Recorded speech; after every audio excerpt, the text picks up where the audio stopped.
So, what if Aang had died in the iceberg?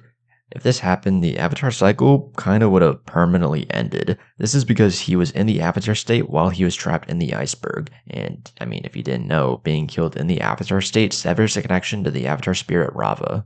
This would have had catastrophic consequences for the world. But at this point, the world was kind of used to not having an avatar as it had literally been 100 years. Now, going back to Aang dying in the iceberg and being in the avatar state, the spirit of Rava would have been destroyed along with him, and without Rava, there would be no more reincarnations. If this happens, the world is kinda fucked. Sokka and Katara would never leave the Southern Water Tribe, and, they would never find Aang.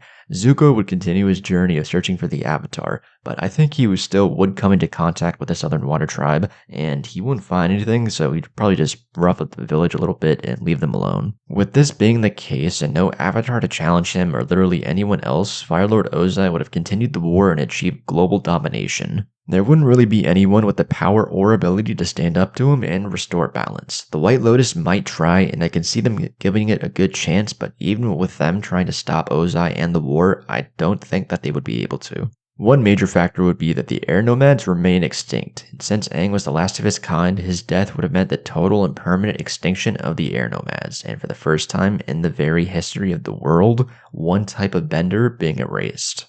As without Aang, the Air Nation couldn't be rebuilt, and there would be no more airbenders to help the next generation.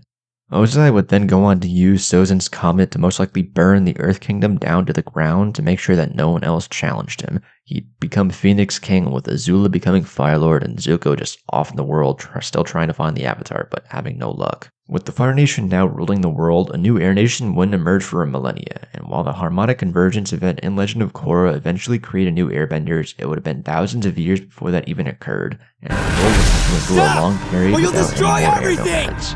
Rava would eventually return, as it literally says in the Legend of Korra that Rava and her counterpart Vatu are locked in an eternal struggle.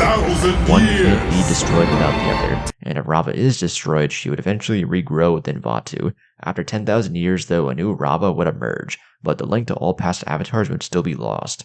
At this point, it's just massive speculation, and it's interesting if you think about it, if she would have her past memories, and if she would try and find a new human host and create a new avatar.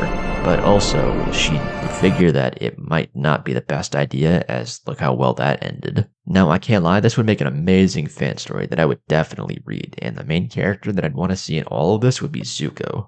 And Iroh saying that the Avatar isn't returning anytime soon could try and sort of just manipulate Zuko into turning good. It'd take a while, but I think eventually Zuko might come around. But what do you think about all this?